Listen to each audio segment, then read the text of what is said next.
WNST Capital, and I don't mean what the president is tweeting. We will be watching Big Ten basketball all weekend long. I've talked long and hard about it. He is here to represent the Big Ten Network, and he called some Terps action last week. He's going to be calling all sorts of stuff here. One of our defending champions. You can follow him out on Twitter at the Big Ten Network. We welcome the great John Crispin back onto the program, and we're going to do a deep dig here on the Big Ten tournament. Crispin, tell me the Terps can win this thing. Tell me that, man. Well, I think it's going to be tough because you've got a young core, right? You've got 3 freshmen starting. You're playing in your backyard.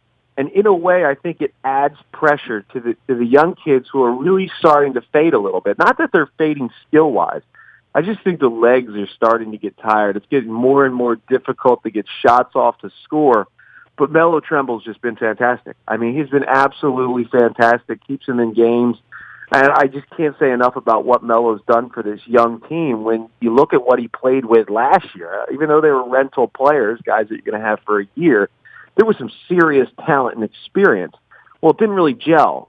This year, you've got young guys, a young core, but Melo's really brought them together with his head coach, Mark Turgeon. So I do think they can make a run. I just think that the freshmen have to find a little extra gear. I think they've lost a little bit there. Well, you got a pretty good look at him over the weekend, and, the Melo shot, for me, changes some things because it kind of reminds them, oh, yeah, we can do this, but we can't be down 14 points to Iowa with 3 minutes left to go, and that little stretch at home where they didn't play well was sort of alarming to everyone after the 20-2 start. Look, this whole thing is a box of chocolates, right? I mean, they were supposed to be the 10 seed in this tournament as the host. They weren't supposed to be an elite team at all this year. They're on a little bit of a magic carpet ride either way, but that win gives them some air, some oxygen this weekend, at which should be a pretty raucous joint there by 9 o'clock on Friday night. I plan on being raucous, John, I'll tell you that. And I just think that there's going to be some energy around the building and some expectation that, really wasn't on them 4 months ago when this whole party began.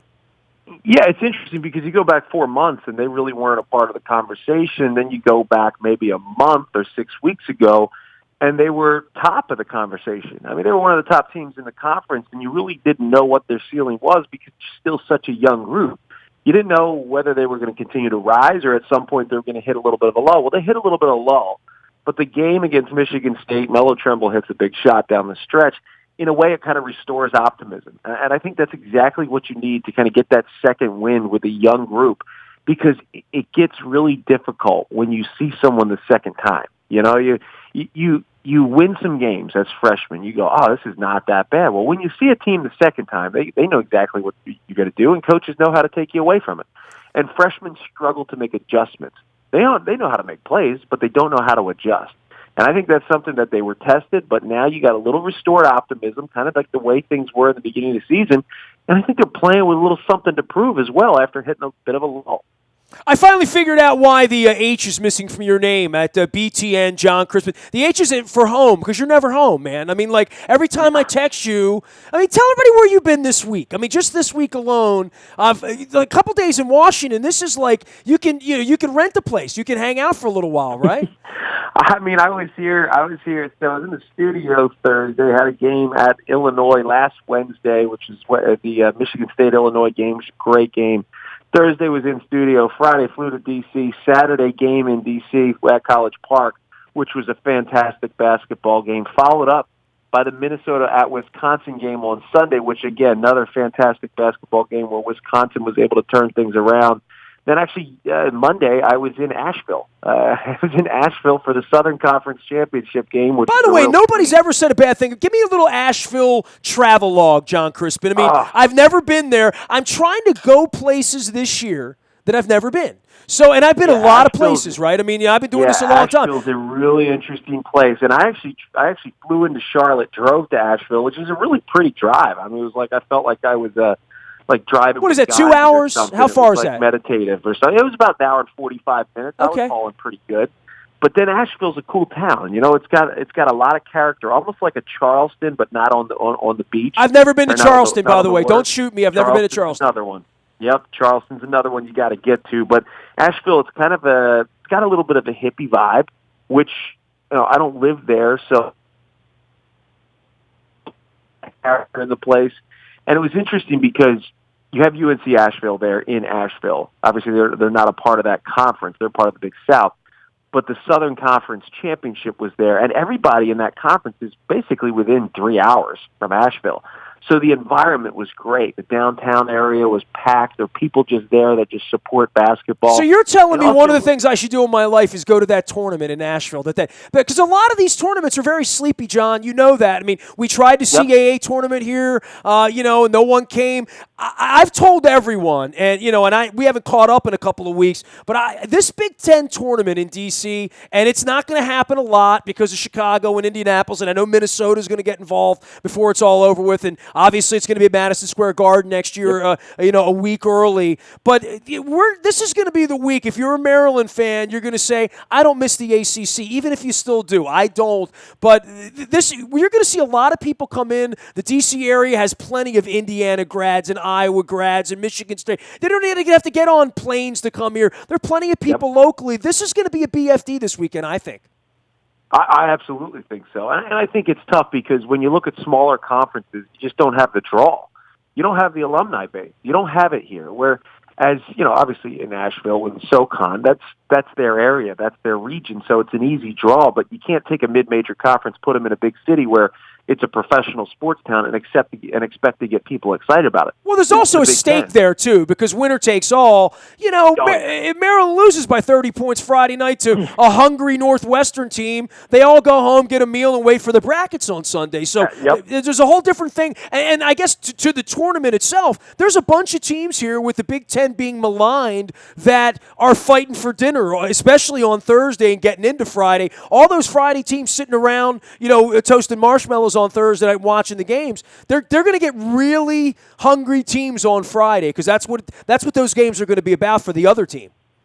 Yeah, we talked a lot about that in the broadcast. It was on Westwood One, and that's what I was calling the game for in Asheville. But basically, one team's going to the NCAA tournament. And you look at the ACC, you look at the Big Ten, they're talking about the ACC getting 10 teams, which I just don't see possible. Clemson is not an NCAA tournament team, in my opinion. I don't think that's possible. But then you look at the Big Ten, where there's 7, possibly 8 teams. So you lose a little bit of its luster. The teams that you get most excited about are the teams like in Iowa or in Illinois who are really fighting, trying to get on that bubble and get themselves in. I think even the teams like Northwestern, they've done enough already. In a way, it's almost like, let's just get through this and be healthy. Nobody get hurt. Let's make it to the NCAA tournament, which I think Michigan State's probably in. Okay, so who's done their work, John? I mean, who is sitting right now, other than Purdue, Wisconsin, and Maryland? Is Minnesota really sitting thinking we're in? I guess they absolutely. think so. Okay, so Michigan State? They're on the bubble. Michigan State has some work to do. Now, at the same time, I think the committee looks at the schedule, and they look back and they go, okay, you had a young team, and you played this type of schedule, which in a way is serving the interest of the NCAA itself. I mean, the travel, the schedule, the games that they put out early in the season, it was ridiculous. So it's no surprise that they came into conference play with some losses and also with no rhythm. They dealt with a little bit of an injury with Miles Bridges being out, so I think it's been tough for Michigan State. I still think they need to win one more game. I think they need to show up and actually play. I think the Maryland win would have been huge because Maryland's going to go to the NCAA tournament regardless of whether they won this past Saturday or not. So I think Michigan State still has a little bit of work to do. At the same time, your other teams like a Michigan, I think Michigan's at one of the high. And the interesting thing is they're the 9th seed at this point. Michigan's the 9th seed. I don't know how that's possible, but they're one of the better teams in the conference, and I think they've really been playing well. I even think Michigan's on the bubble. I think teams like Illinois have to do some work. If they can win 2 games, I think Illinois is an NCAA tournament team. If Iowa can win 2 games, they're an NCAA tournament team. And it just goes to show you how competitive this conference is. I mean, we talk about parity and all that stuff, but the bottom line is from top to bottom, anybody can beat anybody. Look, I mean, we know each other well enough that I can give you a hard time. So I'm watching a game on Saturday, and you said Justin Jackson was ready for the NBA or something along those lines. And, which brings me to the greater story, I think, of Melo Trimble, right? Melo, as a freshman, we thought he's not going to be here long. Decides to come back as a sophomore, and because, you got the kid coming from Georgia Tech and Duke, and we went out to Wisconsin and we brought in Diamond Stone here. And it doesn't happen, and everybody leaves but him. He gets pretty good advice to come back. early in the year, the team's 20-2. He hits the big shot. It feels like we gauge the temperature like I used to with my mom's ham on Christmas. My nose was always in the oven. You know what I mean? I'm always, is it done? Is it done? Are we ready? Is the little red button going to pop out? And, I think with these rookies, with Justin Jackson, if you would have said to me in January, well, I'd say, well, he's a 2-year guy. I don't think he's going to be here 4 years. Same thing with Cowan. Herter has flashed incredible things. He's got incredible ball skills. But here we are with Melo Trimble, and as we're sitting here, he may have 2 games left in his college career. They may lose Friday. They might get bounced in the first round. And I would say if that were to happen, or even if that doesn't happen, I don't know that everybody that I've talked to in the NBA tells me he's a second-round draft pick right now. So here we are talking about a kid that this time 2 years ago, we were questioning whether he would ever dribble at Maryland again. And now we're sitting here saying, if I were his dad, if I were his real friend, I would say, dude, you should go back for your senior year and try to win a championship and see what Mark's got under the hood and play more with these kids because you could be a top 5, top 10 pick next year. You're not that right now. What do you say, John? Well, I think the toughest thing is in the world of the NBA right now, so much of it's about hype. And the hype just wears off the more they get to see you. And that's why I think... Well, it's potential, right? They're trying to gauge your ceiling, right? It's all about where are you going to be 3 years from now, right? Not where you are now. Well, yes and no. I mean, there really is a hype factor because you got to remember guys are making decisions that they want to make a splash with.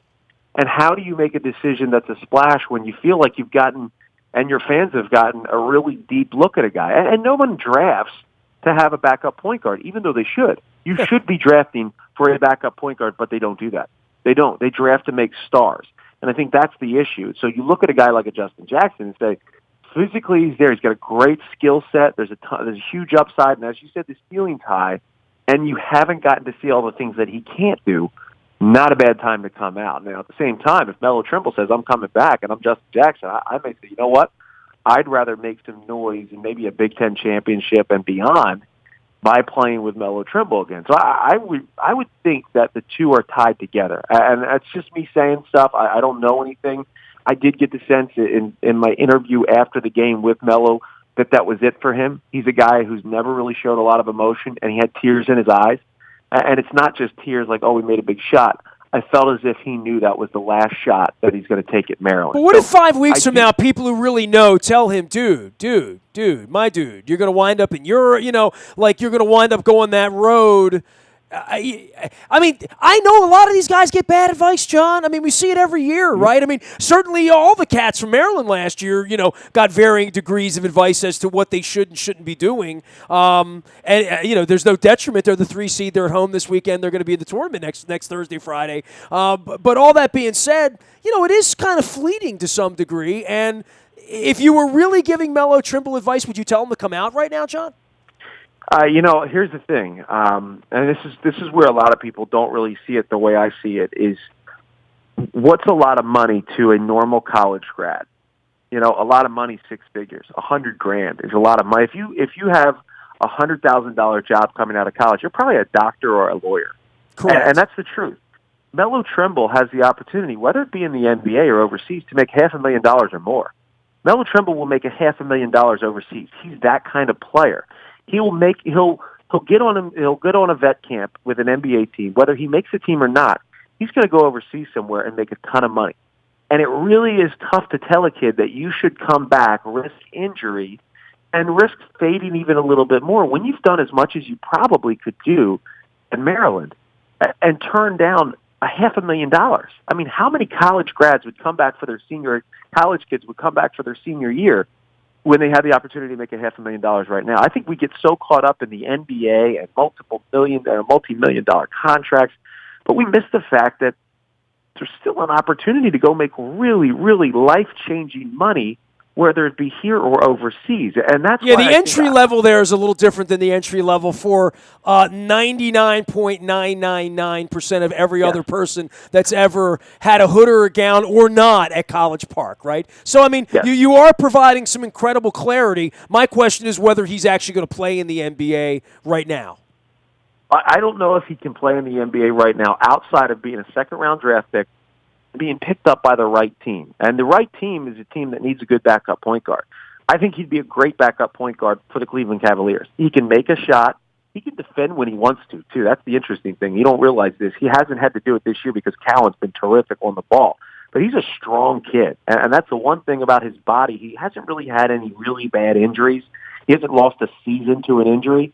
And I think that's where you look at him and say, you know what, he's still got fresh legs. He might be a junior, and he's played a lot, but he hasn't dealt with major injuries that have taken him off the floor for 10 months at a time.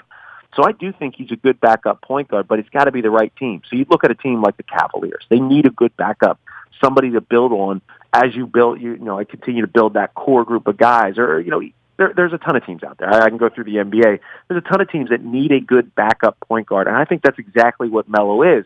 And I do think he makes a team as a backup. I just think if he's trying to slide into the first round, it's going to get more and more difficult because I don't think anyone sees him as a starting or star point guard in the league. Dude, where do you find time to watch the NBA, man?